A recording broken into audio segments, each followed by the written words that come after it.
Mars 2006. Austin, Texas. Anthony Benesch III sortit d'un restaurant avec sa petite amie et ses 2 jeunes fils. Une balle de sniper le frappa à la tête. Il mourut sur le trottoir pendant que ses enfants criaient. Benesch avait commis une erreur fatale. Il portait les couleurs des Hells Angels au Texas, territoire des bandidos. Qui avait commandité l'exécution? Un homme nommé Jeffrey Pike, le président national du Bandidos Motorcycle Club. Mais voilà le problème avec Pike. Il ne ressemblait pas à un tueur. Il organisait des distributions de jouets pour les enfants. Il publiait des photos de vacances sur Facebook. Il convainquait tout le monde que les bandidos s'étaient rangés. Le FBI soupçonnait autre chose. Il pensait que Jeffrey Pike était le président des bandidos le plus dangereux de l'histoire. Voici son histoire. En 2005, le Bandidos Motorcycle Club avait déjà brûlé 4 présidents. Chacun d'entre eux avait fini en prison. Ce n'était pas une coïncidence. C'était la manière des bandidos. Le club est né en 1966, sur les docks du port de Houston. Un vétéran du Vietnam de 36 ans nommé Don Chambers regardait les clubs de motards aseptisés du Texas et voyait quelque chose qu'il détestait. Une société policée sur 2 roues. Chambers voulait autre chose, quelque chose de dangereux. Il nomma son club d'après des bandits mexicains qui vivaient selon leurs propres règles. Aucun compromis, aucune approbation de la société. Juste une culture hors la loi brute et sans filtre. Les premiers bandidos sont sortis des bars de bikers de Houston, Corpus Christi, Galveston et San Antonio. Beaucoup étaient des vétérans du Vietnam comme Chambers. Des hommes aux cheveux longs et sauvages, aux barbes hirsutes et aux bras couverts de tatouages. Ils portèrent des surnoms comme Revolver, Pecker, Deadweight et Crankcase. Un membre gagna le surnom de Log Cabin parce qu'il buvait du whisky directement dans une bouteille de sirop Log Cabin. Il ne jouait pas aux bikers, il l'était. En quelques années, les bandidos contrôlaient le Texas. Ils géraient des opérations de drogue, des réseaux de prostitution et des combats illégaux de pitbull. Ils extorquaient de l'argent aux propriétaires de Roadhouse. Et ils firent comprendre une chose de manière brutale à tous les autres clubs de motards de l'État. Seuls les bandidos pouvaient porter l'écusson Texas Rocker. Ce morceau de tissu en demi-cercle sur leur gilet n'était pas une simple décoration. C'était une déclaration de propriété. Les autres clubs payaient un tribut rien que pour rouler sur les routes du Texas. Puis vint la succession. Don Chambers alla en prison en 1972 pour un double meurtre près d'El Paso. Un coup lors d'un deal de drogue qui se termina dans le sang. Son remplaçant fut Ronnie Hodge, un ancien docker de Houston bâti comme un grizzly. En 1988, Hodge et d'autres responsables nationaux furent condamnés par un tribunal fédéral pour complot visant à faire exploser des maisons et des voitures appartenant aux Banshees, un club de motards émergent de Dallas qui avait défié l'autorité des bandidos. Le président suivant, Craig Jaws Johnston, tomba sous des accusations fédérales de complot visant à fabriquer et distribuer 1000 livres de méthamphétamine. Son successeur, George Weigers, fut condamné pour racket. 4 présidents, 4 condamnations fédérales. Les bandidos avaient besoin de quelqu'un capable de naviguer dans ce schéma, quelqu'un d'assez intelligent pour éviter les erreurs de ses prédécesseurs, quelqu'un d'assez impitoyable pour maintenir l'emprise de fer du club sur le monde des motards hors la loi. En 2005, les responsables nationaux des bandidos firent leur choix. Ils choisirent Jeffrey Pike. Jeunesse. Jeffrey Pike n'a pas commencé comme un hors-la-loi. Il a commencé comme enfant de cœur. En grandissant en Californie, Pike servait dans son église catholique locale, propre sur lui, respectueux. Tout ce que la société policée attendait d'un jeune homme.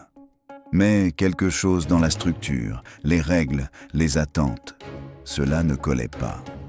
Pike se sentit attiré loin de l'hôtel et vers la salle d'arcade locale, où il pouvait passer des heures à jouer au flipper.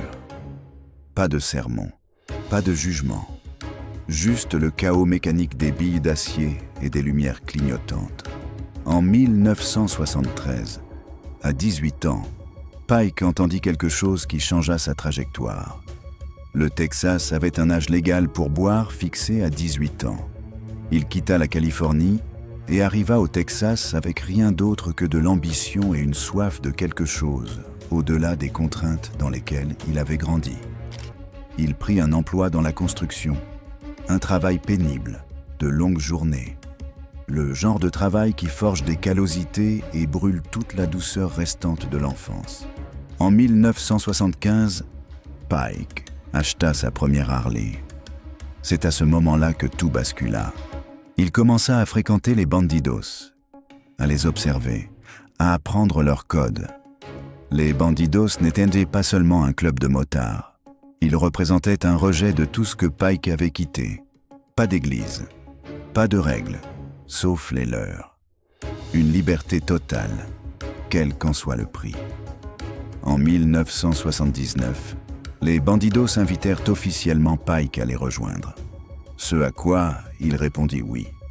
Lorsque la mère du meilleur ami de Pike entendit la nouvelle, sa réaction révéla exactement ce que les bandidos représentaient pour le monde extérieur.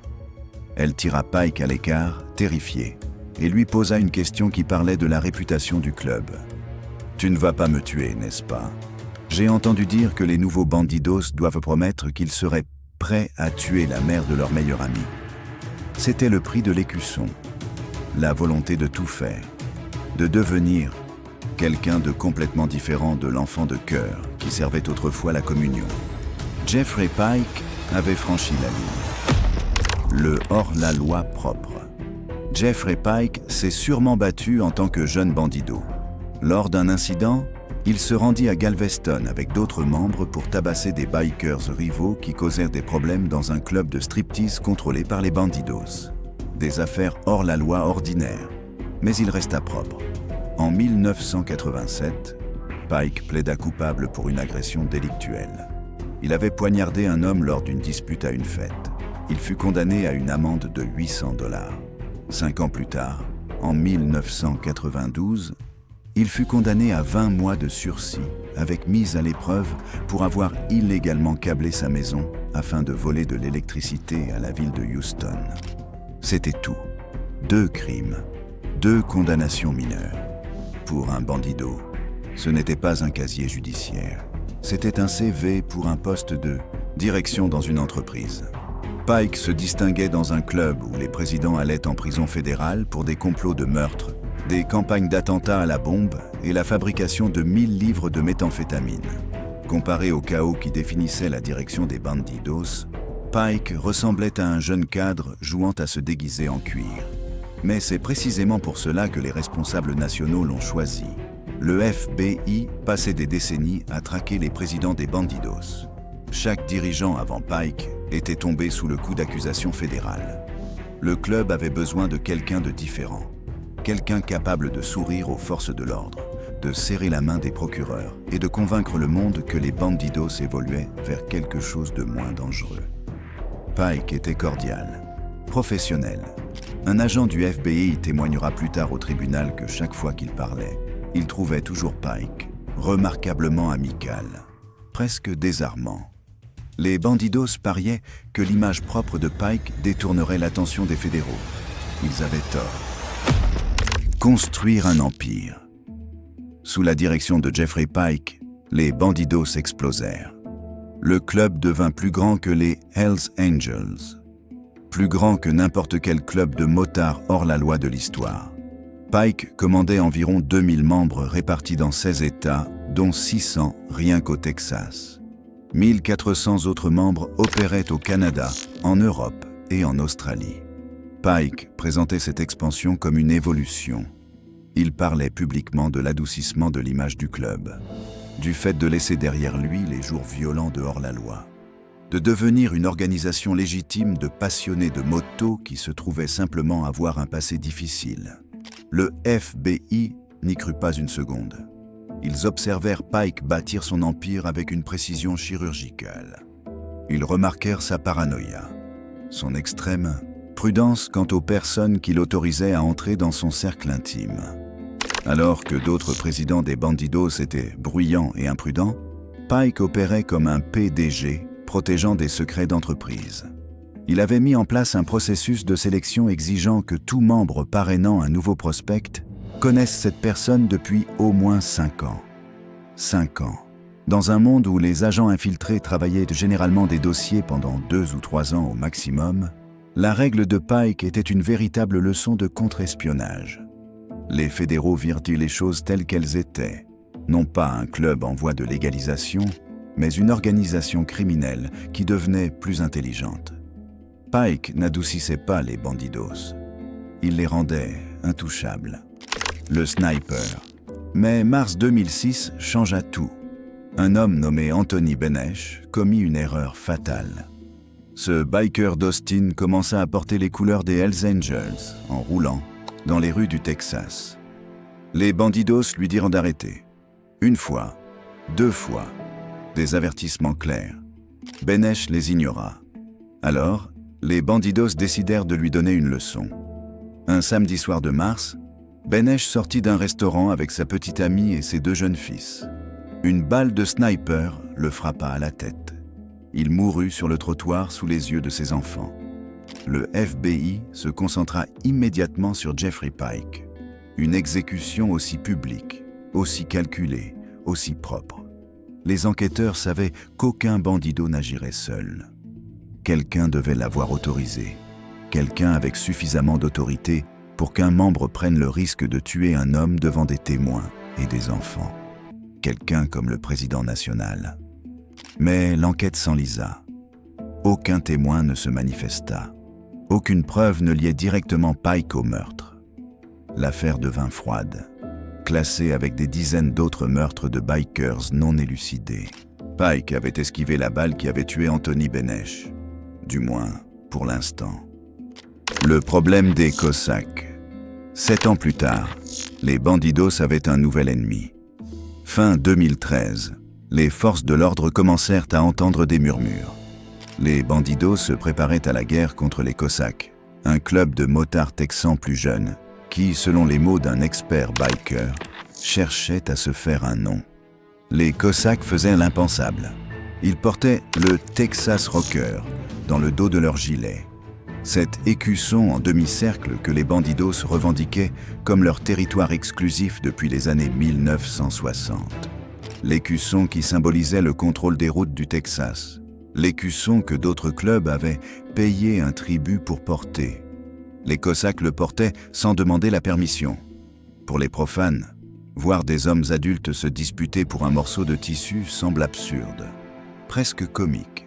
Mais dans le monde des bikers hors la loi, le respect n'est pas facultatif. C'est une question de survie. C'est la différence entre être craint et être détruit. Les Cossacks avaient manqué de respect. Les Bandidos allaient répondre de la seule manière qu'ils connaissaient. L'escalade. La violence commença modestement, puis elle explosa. Dans une station-service de l'ouest du Texas, environ 20 Bandidos et leurs associés encerclèrent un Cossack isolé. Ils lui arrachèrent le gilet du dos. Puis, un Bandido sortit un marteau à griffes et frappa l'homme à plusieurs reprises à la tête. Le message était clair. Porte notre écusson, paie le prix. Mais les Cossacks ne cédèrent pas. Les confrontations s'intensifièrent. À Fort Worth, au moins 10 Bandidos envahirent Gators, un bar connu comme repère des Cossacks. Ils portaient des matraques, de lourdes lampes torches capables de fracasser des crânes, et au moins une arme à feu. La bagarre fut brutale et chaotique. Quand tout fut terminé, un membre d'un club de soutien des Cossacks gisait mort. Pour les enquêteurs, cela finirait par ramener à la même question. Qui avait donné l'ordre? Le FBI avait déjà sa réponse. Il lui manquait seulement la preuve. La taupe, la DEA et le FBI trouvèrent leur ouverture. Johnny Downtown. Romo était un ancien responsable national des Bandidos qui vivait à San Antonio. Il était proche de John Portillo, le vice-président des Bandidos. Et les agents fédéraux le tenaient coincé pour des accusations de trafic de drogue. Les agents firent une offre à Romo, porteur un micro lors de ses réunions avec Portillo, et ils abandonneraient l'affaire. Refusés, et ils passeraient des années en prison fédérale. Dans le monde des bandidos, ce n'était pas seulement une trahison, c'était une condamnation à mort. Les bandidos avaient des autocollants sur leurs motos qui disaient « Abattez les informateurs, pas la drogue » et « Les balances sont une espèce en voie d'extinction, les Louise ». Membres soupçonnés de dénoncer n'étaient non pas simplement exclus. Ils étaient violemment passés à tabac. Leurs tatouages bandidos étaient découpés dans leur peau ou brûlés. La loyauté envers le club n'était pas facultative. C'était tout. Mais Johnny Romo regarda son avenir et fit un choix. Il mit le micro. Les enregistrements. Les agents fédéraux écoutèrent la voix de John Portillo résonner clairement sur les enregistrements. On ne va pas déconner avec... C'est lancé. Notre écusson, notre club, est en guerre. Mais Portillo dit quelque chose d'encore plus révélateur. Il expliqua à Romo qu'il comptait augmenter les cotisations pour couvrir les frais juridiques des bandidos qui auraient des ennuis pour s'être battus contre les Cossacks. Il se préparait à des arrestations, à des procès, aux conséquences de ce qui allait arriver. Puis vint la déclaration la plus accablante. Portillo dit qu'il avait informé le gars de Houston de détourner le regard de ce que je vais faire. Mais qui était le gars de Houston? Les agents fédéraux savaient exactement de qui il s'agissait. Jeffrey Pike, le président national. Portillo disait à Pike de détourner le regard, de prétendre l'ignorance, de maintenir une négation plausible pendant que Portillo menait la guerre contre les Cossacks. Pike pouvait faire semblant de ne rien savoir, pendant que ses ordres étaient exécutés. Les témoins. Un par un, d'anciens bandidos se présentèrent à la barre des témoins. Ils avançaient avec hésitation. Leurs yeux balayaient la salle d'audience. Ils pouvaient à peine regarder Jeffrey Pike et John Portillo assis à la table de la défense. Ces hommes savaient ce qu'ils avaient fait. Ils connaissaient les conséquences. Un témoin déclara qu'il avait supplié les procureurs fédéraux de l'intégrer au programme de protection des témoins. Son raisonnement était brutal. Il n'y a aucune chance que je puisse vivre à San Antonio après ça. Ce que j'ai fait est impardonnable. Le procureur lui demanda ce qu'il avait fait de si impardonnable. Sa réponse fut un seul mot: dénoncer. Dans le monde des bandidos, ces hommes avaient commis le péché ultime. Ils avaient brisé le code. Et tout le monde dans cette salle d'audience, y compris Pike, savait que leur vie était pratiquement finie à l'instant où ils avaient ouvert la bouche. Mais ils témoignèrent quand même. Ils racontèrent les ordres de Pike, le rôle de Portillo en tant qu'exécuteur, l'existence d'un système soigneusement construit où Pike gardait ses distances tandis que la violence était exercée en son nom. Le dossier de l'accusation reposait sur les paroles d'hommes qui avaient tout à perdre. Pike à la barre. John Portillo choisit de ne pas témoigner pour sa propre défense. Jeffrey Pike fit l'inverse. Il prit la barre avec empressement. C'était le moment pour Pike de faire ce qu'il avait fait pendant une décennie. Convaincre les gens que les bandidos avaient changé. Qu'il les avait changés. Pike déclara que son objectif en tant que président avait été d'attirer des gens différents. Plus jeunes, plus posés, je suppose que l'on pourrait dire. Des membres grand public. Des motards tournés vers la famille. Des hommes avec un emploi, un crédit immobilier et des enfants avec des appareils dentaires. Il affirma qu'il ne savait rien des passages à tabac ou des meurtres. Il nia avoir sanctionné la moindre violence contre des rivaux ou contre d'autres bandidos. Et il se montra particulièrement catégorique au sujet des Cossacks. Il n'y avait pas de guerre, affirma Pike. En fait, il déclara avoir personnellement dit aux dirigeants des Cossacks qu'ils pouvaient porter l'écusson Texas Rocker. « J'aime quand tout le monde s'entend bien », témoigna Pike. « Je n'aime pas les dramas. » C'était une prestation magistrale. Pike resta calme, raisonnable, presque paternaliste. Le président bien mis d'un club de motards incompris. Puis vint le contre-interrogatoire. La fissure dans l'armure. Le procureur adjoint des États-Unis, Eric Fuchs, entama son contre-interrogatoire de manière méthodique. Question après question. Pike répondit calmement, gardant son sang-froid. Pendant la majeure partie du contre-interrogatoire, Pike tint bon. Mais Fuchs attendait son moment. Il demanda à Pike de définir ce qu'était un indique. Le masque de Pike glissa, juste une seconde. Sa réponse sortit avec condescendance, dégoulinante de mépris. Un témoin qui invente des histoires pour se sortir d'ennui. C'était là, le vrai Jeffrey Pike. Pas le président réformé qui aimait que tout le monde s'entende. Plaidoirie finale. L'avocat de la défense Dick de Guerin présenta son dernier argument au jury. Il n'y avait aucune preuve reliant directement Pike à une quelconque agression ou à un meurtre, soutint de Guerin. Pike était un homme de famille. Il était sur le point de devenir grand-père. Le dossier de l'accusation reposait entièrement sur les paroles de criminels avoués qui avaient conclu des accords pour se sauver eux-mêmes. Mais le procureur Eric Fuchs dressa un tableau bien différent. Sous Jeffrey Pike et John Portillo, déclara Fuchs, les bandidos étaient devenus la mafia sur deux roues, une organisation criminelle internationale qui utilisait la violence, l'intimidation et le meurtre pour maintenir son contrôle. Pike n'avait pas réformé le club, il l'avait rendu plus sophistiqué, plus dangereux. Le jury devait trancher. Pike était-il un réformateur faussement accusé par des balances désespérées? Ou était-il un chef du crime qui avait simplement appris à garder les mains propres? Le verdict. Jeudi 17 mai. Après 2 mois et demi de témoignages, le jury rendit son verdict. Jeffrey Pike et John Portillo furent reconnus coupables. Coupables de racket, coupables de complot en vue de commettre un meurtre, coupables de diriger une entreprise criminelle continue. Des tueurs de sang-froid, déclara le jury. Coupables de toutes les charges. Pike et Portillo restèrent stoïques tandis que les US Marshals s'avançaient. Les menottes claquèrent autour de leurs poignets. Les 2 bandidos furent conduits hors de la salle d'audience sans expression. Des mois plus tard, le 5 octobre 2018, ils revinrent pour le prononcer de la peine. Le juge ne fit preuve d'aucune clémence. Jeffrey Pike. Prison à vie sans possibilité de libération conditionnelle. John Portillo. 2 peines de prison à vie consécutives. Aucun des 2 hommes ne respirerait jamais l'air libre à nouveau. Jeffrey Pike avait suivi le schéma. 5 présidents nationaux. 5 condamnations fédérales. L'enfant de cœur devenu président. Le youpi bien propre qui avait bâti un empire. L'homme qui prétendait que les bandidos avaient changé.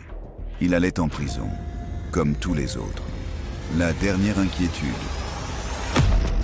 Dick de Guerin perd rarement des affaires. Il se tenait devant le tribunal, l'air dévasté. Je crois sincèrement que Jeff est innocent. De Guerin comprenait les mathématiques des directives fédérales de condamnation. Pike faisait face à la prison à vie sans possibilité de libération conditionnelle. Il mourrait derrière les barreaux, ne reverrait jamais sa femme, ne rencontrerait jamais ses petits-enfants. Le reste de la vie de Jeffrey Pike serait mesuré en béton et en acier.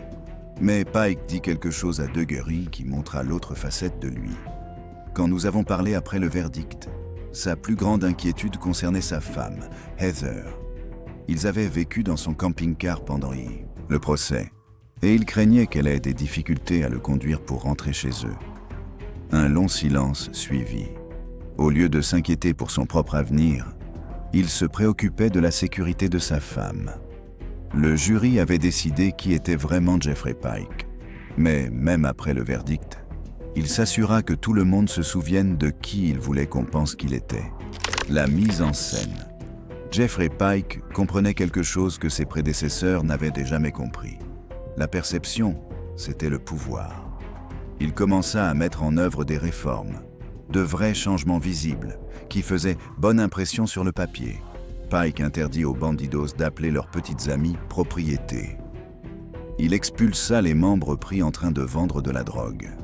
Il en exclut d'autres pour ce qu'il appelait une « mauvaise conduite ». Puis il fit un geste symbolique brillant. Le massif écusson « El Presidente » que les présidents nationaux portaient traditionnellement dans le dos disparu. Pike le remplaça par un petit écusson discret au-dessus de la poche avant, qui indiquait simplement « Président », en minuscule, subtil. Quand les journalistes interviewaient Pike, il avait ces éléments de langage parfaitement appris. « We are not your father's bandidos ». Pike mettait en avant sa propre transformation. Il avait épousé sa petite amie comptable, il prenait des vacances en croisière et publiait des photos souriantes sur Facebook pour que tout le monde les voie. Le Tony Soprano du Texas. Mais les forces de l'ordre surnommaient Jeffrey Pike le Tony Soprano du Texas. Un criminel impitoyable qui dirigeait les bandidos d'une main de fer. Un agent infiltré du Department of Public Safety avertit directement le journaliste de Texas Monthly, Skip Hollandsworth. La dernière chose que vous voulez, c'est vous mettre de son mauvais côté. Mais lorsque Hollandsworth s'assit face à Pike, celui-ci se contenta de hausser les épaules face aux accusations. Des rapports affirmaient qu'il avait ordonné l'exécution de bandidos indisciplinés au Canada qui n'avaient pas respecté les règles du club. Pike se décrivait comme un type ordinaire, un père divorcé dont les 2 enfants fréquentaient l'University of Texas. Il se levait tôt, faisait son lit, promenait ses chiens, restaurait des voitures custom dans son atelier de fabrication. Il emmenait sa petite amie, experte comptable agréée, au cinéma.